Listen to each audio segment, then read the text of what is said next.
Hello and welcome to my Pathfinder 2nd Edition class tier list. Today I'm going to be covering all of the classes currently in Pathfinder 2nd Edition as of May 29th, 2024. This tier list is going to be weighed generally on the capabilities of a class, upper and lower limits, how fun it is, how easy it is to take advantage of those limits, and just generally how nicely it plays with other classes alongside things like archetypes. I am not assuming free archetype because that would be unfair to the game's assumed design, but I will be taking archetypes into consideration for what they provide. We're going to be leading off with Alchemist, which is going to be taking C tier. This is because, well, it does have some very unique and potent effects, like being able to essentially buff your entire team in a way that stacks with other buffs. We have the 3 different types of bonuses in Pathfinder 2e. We have Circumstance, Status, and Item bonuses, and Alchemists are the only ones that are able to really exceed in the item bonus category. And so that stacks with the other ones and means that you can achieve numbers with an Alchemist that no other party would realistically be able to achieve. The biggest issue that Alchemist has is that its resources are too limited to properly take advantage of that. And because of the long duration buffs, it ends up feeling more like you're handing out items so other people can have fun. Your effects are not as potent as spells. You don't have as many of them once you start getting into the middle and higher levels especially. And your own contribution to a combat is going to struggle immensely. I'm looking forward to the remaster in Player Core 2, which should hopefully alleviate some of the issues with making it so that you can't properly engage as an alchemist on the battlefield. We're going to be moving on to Barbarian, which takes our first S tier slot. Barbarian is quite high, I would say, for a lot of people's assumptions about the class. I think people massively overestimate the danger that having a -1 or even -2 to your armor class puts you in if you're doing something like Giant Barbarian, and perhaps undervalue the immense damage that you're capable of outputting by being such a hittable class. And of course, this isn't to say that you're not going to get hit or get crit because of your rage. Of course you will. The biggest thing, though, is that as a 12 HP base class, it's going to be very, very hard to knock you down, even with multiple crits. Once you get past those early levels where everything is super swingy and everyone can get knocked down. I think people underestimate the strength of a Barbarian, probably because they play at lower levels where they can still get 1 or even 2 shot before they get knocked down to dying. And then that just doesn't carry over properly into higher level play since that's so infrequent. Barbarian is able to completely shift the balance of encounters. It has the damage, it has the HP to pull aggro onto itself sheerly through how dangerous it is as a class. And it's a wonderful example, very flavorful, of what you can do with a martial in this game. Similarly, moving up into S tier is the Bard. For this one, I need to provide a little bit more context, although I don't think anyone's going to be particularly surprised to see it this high up here. Pathfinder 2nd Edition has numbers across the entirety of the game, balanced, as you can see here in the Building Creatures guidelines. These are how all of the creatures are designed across the game. And I'm going to focus on armor class just because it's the easiest one to see the impact of. As you can see here, the general balance of the game across all levels is that the high armor class value should be roughly a 50-50 chance at a success from a same level foe. So, you know, your barbarians, rogues, etc. If a level 8 rogue is attacking a level 8 enemy, they should roughly have a 50% chance of hitting. What makes Bard so incredible is that they can buff and debuff these numbers with their third actions incredibly well. The standout example would be combining something like a Fortissimo composition for Inspire Heroics, combined with Synesthesia on an opponent. And with those two together, assuming you crit on your performance check and the enemy doesn't critically succeed against your Synesthesia, you can drop their effective armor class by 6 for a round, as your entire team is able to absolutely lay into them. If they're hitting on an 11 before, then now they'll be hitting on a 5. It's incredibly powerful, the Bard's sheer ability to disrupt the numbers of the game. And in addition to being able to buff their teammates, they have things like Dirge of Doom, which can essentially shift the level down of the creature you're facing by an entire 1 level. A lot of very powerful, very consistent options like that, on top of being a full spellcaster and having access to the occult list, which is very good at buffing and debuffing. Similarly, joining them in S rank is going to be the champion. Champion is edged into S rank from A+ by its dedication. The champion reactions are incredible mitigation abilities, truly defining for the class, and a master stroke of design for their ability to force enemies to target the champion, even if they would otherwise not want to, due to your combination of higher resiliency and general low output in other ways. You're not a super effective fighter in the same way that a barbarian is, but if they don't hit you, then you're going to keep giving your teammates resistance, and in the case of something like a paladin, even get to keep hitting them as well. The thing that really pushes it up into S tier, though, is being able to grab the champion's reaction by just grabbing the dedication and then the reaction feat at 6 on any other class. Being able to stack a paladin's reaction onto a barbarian is incredibly, incredibly game shifting, and can even go so far as to trivialize encounters, in my view. It's a truly amazing class, and I'm very glad that we have it. I'm looking forward to their rework in Player Core 2. Looking forward to being able to play non-sanctified champions and seeing what else they add. Moving on, we're going to have another very quick S tier with Cleric here. Clerics just have absolutely incomparable amounts of healing and support. The closest you can get to the amount of support that they have is with a wood kineticist, and even then, just the ability to have so many top rank spell slots dedicated to heal is incredible. It's almost impossible to match it. It is impossible to exceed it, in my view. There are some niche situations in which a life oracle can be better situationally, but as far as just consistent, solid, being able to heal and keep your team up, a cleric is incomparable. Ever since the remaster gave them guaranteed slots, 4 of them, they get a 5th at 5th rank, and then a 6th at... They get a 5th at 5th level, and they get a 6th at 15th level. Their harm font is perhaps leaves something to be desired, but overall, clerics have quite a lot of options, and because they're a full caster, they can also afford to take some dedication feats.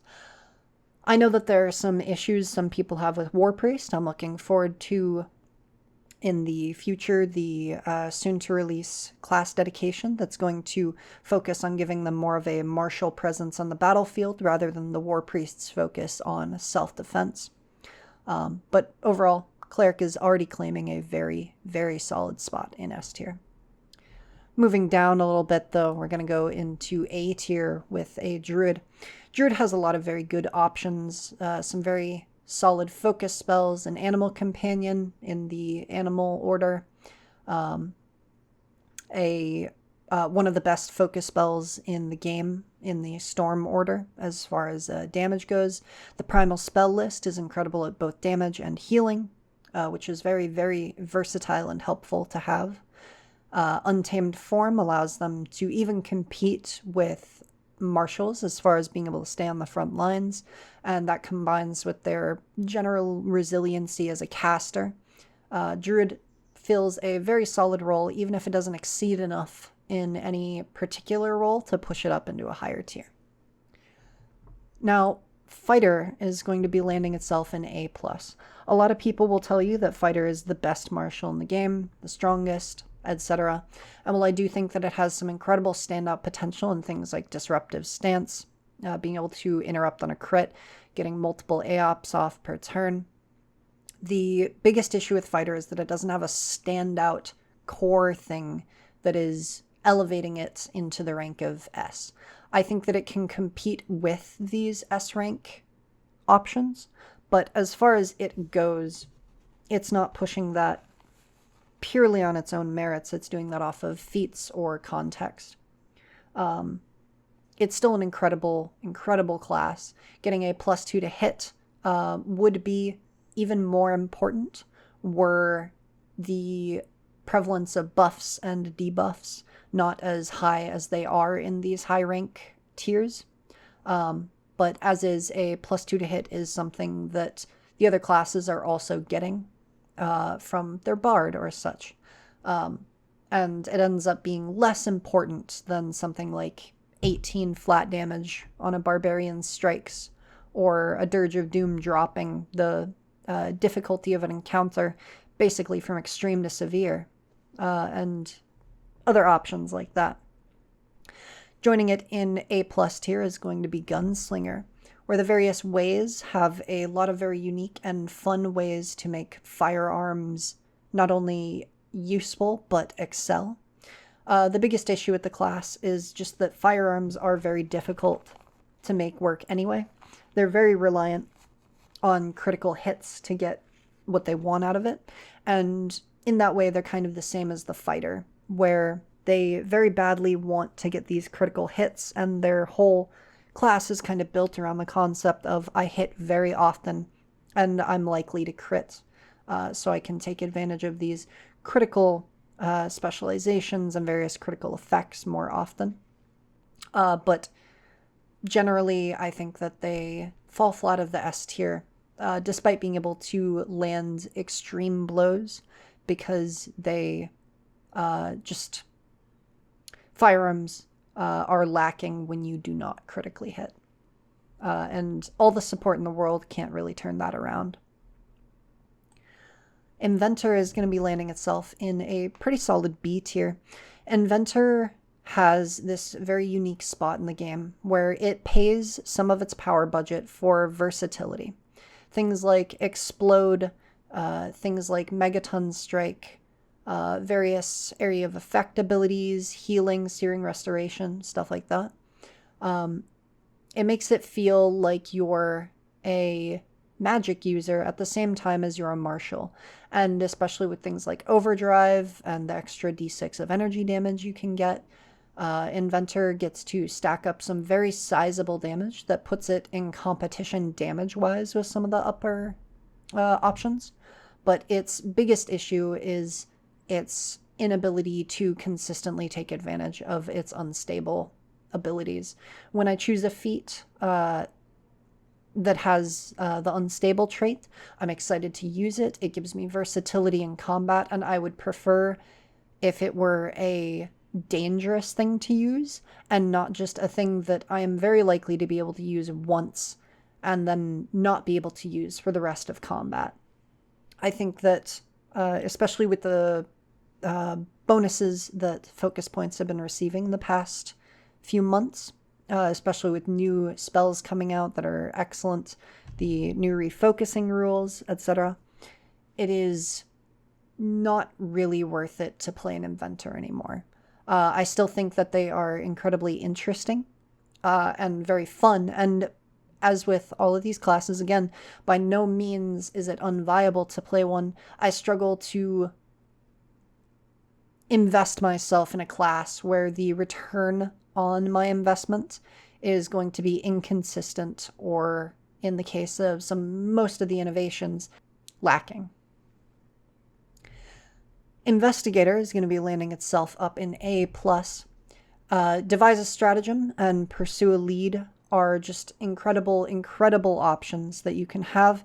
Ranged Investigator is perhaps one of the most interesting and most fun builds you can make in the game. There's even a whole kind of archetype of Investigator you can play where you kind of build yourself around always succeeding at everything, planning everything out. It's amazing to be able to devise a stratagem, even if it costs an action, because it is essentially a free roll twice, assuming you don't take that first roll. A lot of its subclasses are incredibly capable. A lot of its feats add a whole lot to the class that I don't think anything else can really compare to. And it being a skill class also makes it so that it is very capable at not only meeting every challenge that your party might face, but excelling in quite a few of them.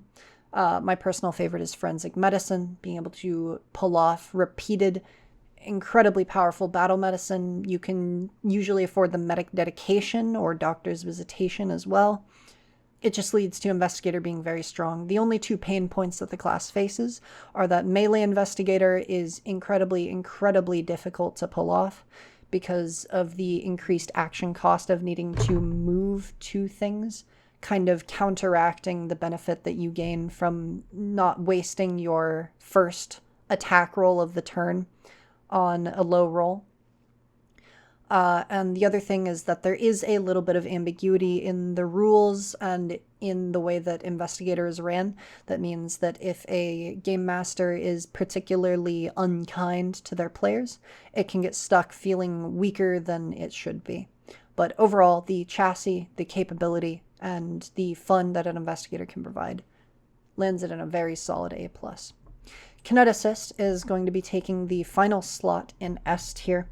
And I know that some people are going to immediately see this and say, oh, it's about the game feel. Some of the developers have talked before about earlier editions having weaker spellcasters, but they were more consistent, so people liked them more. I think that that certainly contributes to Kineticist, but even accepting it, I think that their strength lands them solidly in S tier.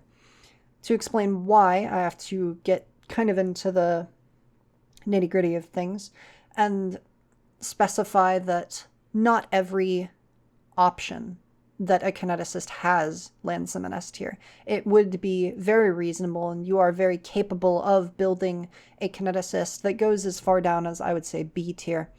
But this is about kind of how easy it is to build and create something exciting, engaging, and strong. And wood and water Kineticists are too strong to discount, especially because things like dash of spices and fresh produce can be grabbed by other classes with a simple dedication feat, and that those things will be at full potency, means that a Kineticist can have incredible support potential both in and out of combat, alongside whatever other options they have. Timber Sentinel is a standout example of it is just a spell, but you get to treat it like it's a cantrip. And it's a very good spell too, despite its restrictions on where the tree can spring forth. Being able to absorb 10 damage per spell rank from any strikes is incredibly strong. Kineticist lands itself in S because of things like that, things like its various menagerie of continual or incredibly strong benefits. Now, Magus is going to be landing itself in A tier. It is still a very capable class. It's as capable of being swingy in an encounter as a Gunslinger is. I quite like Sparkling Targe specifically for some of its action compression on its focus spells. The biggest issue that Magus faces is that under the 3-action economy that Pathfinder relies on, it struggles. It relies on 3 actions being spent for each of its special class features, and usually a 4th to close the gap again on the enemy that you're facing.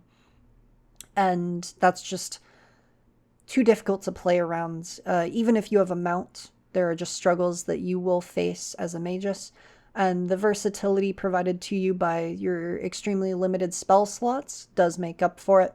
But overall, when I play a Magus, I'm left wishing that I had gone one way or the other, dedicated myself to being a martial or dedicated myself to being a caster.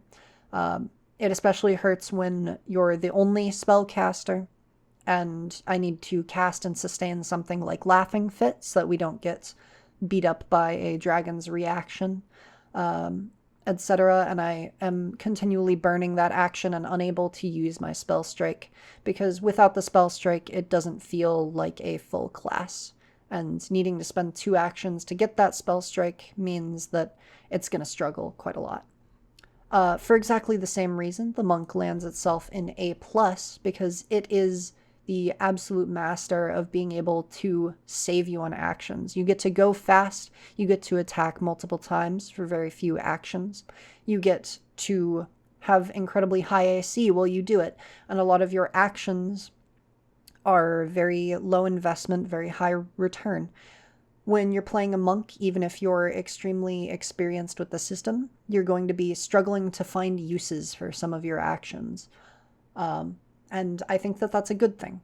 It leaves a lot of opportunity for optimization and for fun. Monk is a very strong class and a very fun one to boot. There's a lot you can do with it, a lot you can build into it.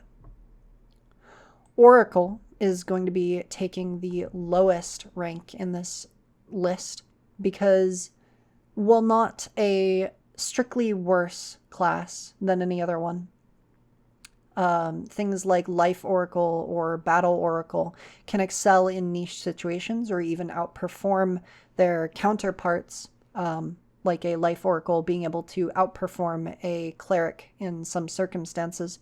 The biggest issue that Oracle faces is that its curses are not worth the focus points, and that many of its curses are not strong or engaging enough effects to build around for a class.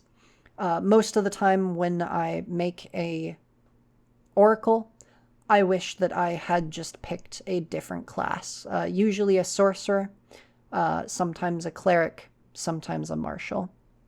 Oracle doesn't have the support that it needs currently, and I'm very excited to see what they do with it in Player Core 2 to hopefully bring it up into a position of its own where it is unique and strong enough to want to pick it over something else so that it will consistently function above the standard that is set by other classes. I do hope that they also manage to maintain the uniqueness of the various curses as they do so. Back up to A+ tier though, we're going to have Psychic. Psychic is pretty one note in what it does, but what it does is something that no one else can properly compete with. When you unleash your Psyche, you get to add twice the spell's rank in damage to all of your spells. And that's particularly effective with your cantrips and your psychic cantrips, which you can amp for even more effect. You're stacking tons of buffs on top of very good spells, and it leads to the psychic being able to be the go-to and really only effective blaster caster. Sorcerers can somewhat compete in that they have dangerous sorcery, but as far as strict return on investment and resilience throughout a day, there's no competing with a psychic. They're going to toss down their cantrips, and they're going to do a ton of damage as they do it. It's a very fun class. I only wish that there were more variety in what you could do with it. Moving on to A tier once again, we have Ranger. Ranger is incredibly strong, and this one, I would say, toes the line between A and A+. It has, depending on what you go for in your build, the action compression of a monk, the capabilities of a fighter, or the defensive statistics of something like a champion. You can even give effects to your animal companion, and animal companions are already very strong benefits. You can do a whole lot with Ranger. The main reason that it's ranked lower than the other ones for me is because, aside from Warden spells, there's not a whole lot that I feel like you can do with a Ranger that isn't either replicatable elsewhere or kind of one note. Having to switch your hunted prey back and forth to gain your edge makes it kind of difficult to maintain more than a single target at a time when perhaps you want to be able to And while I do think it's very, very strong, especially with some of the Warden spells we've been getting recently being stronger and stronger, I think that Ranger is generally going to be a little bit, small bit lacking compared to the A+ classes. Right next to it is going to be Rogue. Rogue is a very strong class as well. And really the only reason that it's an A tier is because its sister class, Investigator, is in A+. It has incredible subclasses with the ability to add dexterity to your damage or get benefits off of recalling knowledge, other things like that. It has great feats, Gang Up, Dread Striker, Sneak Attack applying multiple times a turn. It's the other skill class, which means a skill increase and skill feat at every level. It has a lot going for it, but I think that overall its chassis is weaker than an Investigator's, because an Investigator is more easily able to maintain that kind of middle of the pack identity that the quote-unquote thief archetype of character is supposed to embody better than a rogue can.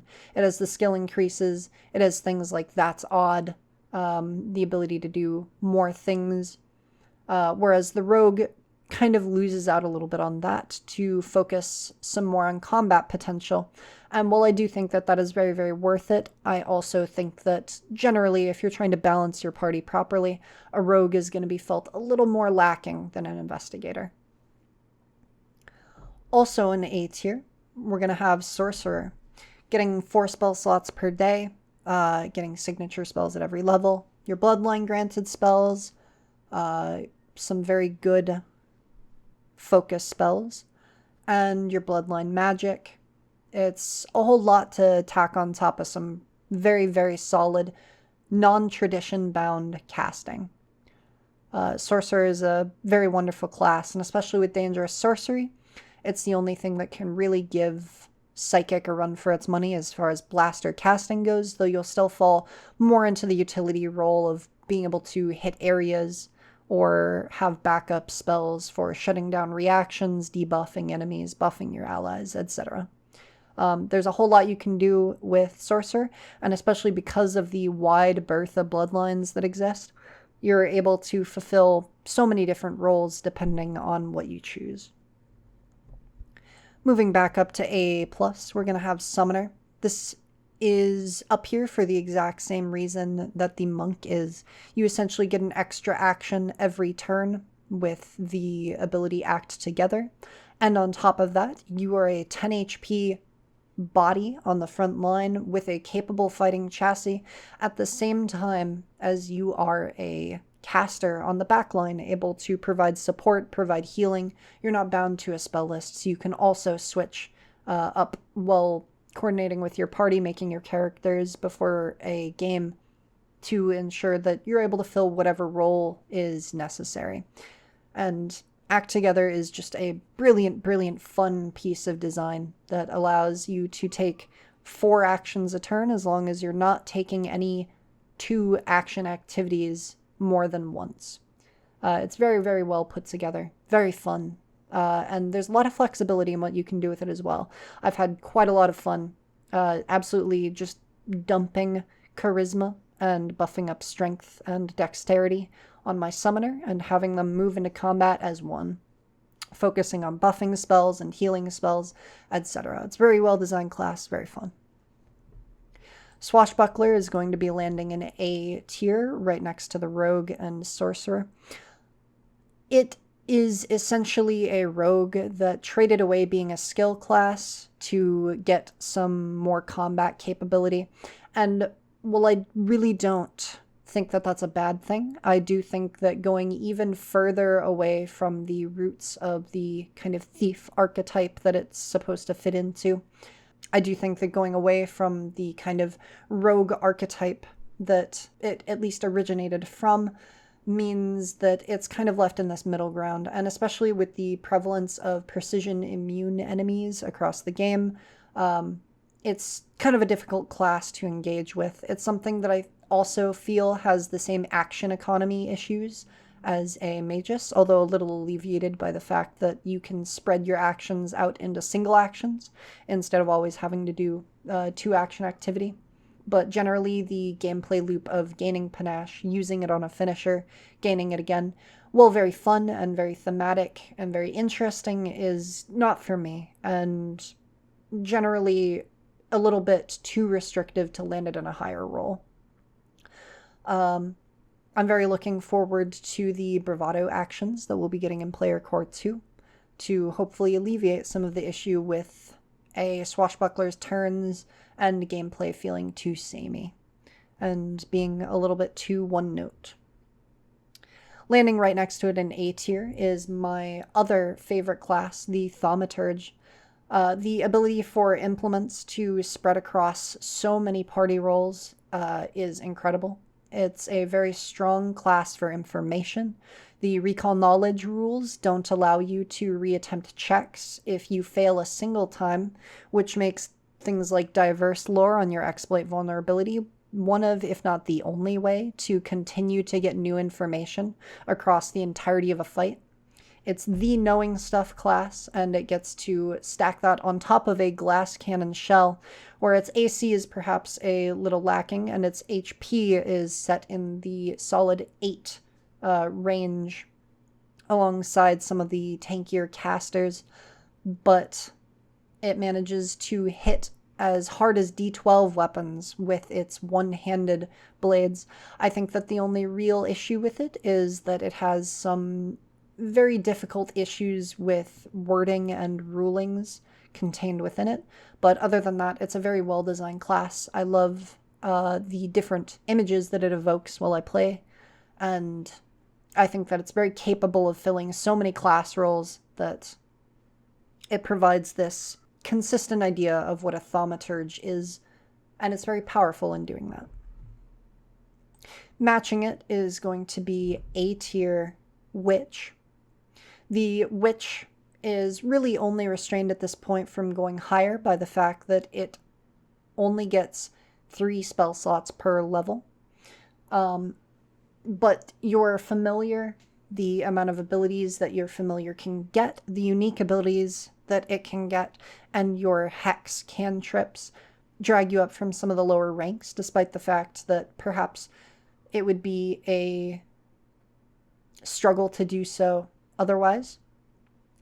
Which ends up having to stay in closer proximity to enemies than perhaps they would like to because of the short range of all of their abilities, but they make up for it by being incredibly potent abilities, and not being tied to a spell list also certainly helps, which is very good, especially since the remaster, and I think they earn their spot here.